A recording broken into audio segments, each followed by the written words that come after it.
माढा तालुक्यातील निमगाव येथे तुटलेली वीजवाहक तार अंगावर पडल्याने विजेचा जोरदार धक्का बसून महिलेचा दुर्दैवी मृत्यू झाला.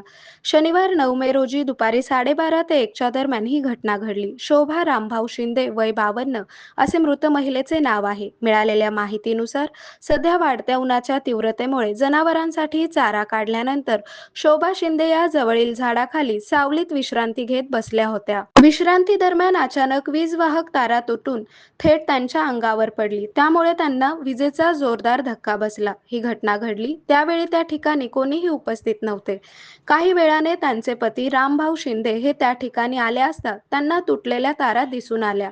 पत्नीला विजेचा धक्का लागल्याचे लक्षात येताच त्यांनी तत्काळ महावितरण कर्मचाऱ्यांशी संपर्क साधून वीज पुरवठा बंद करण्यास सांगितले. त्यानंतर शोभा शिंदे यांना उपचारासाठी माढा येथे आणण्यात आले. मात्र दोन्ही हातांना मोठ्या प्रमाणात विजेचा शॉक बसल्याने उपचारापूर्वीच त्यांचा मृत्यू झाल्याचे डॉक्टरांनी सांगितले.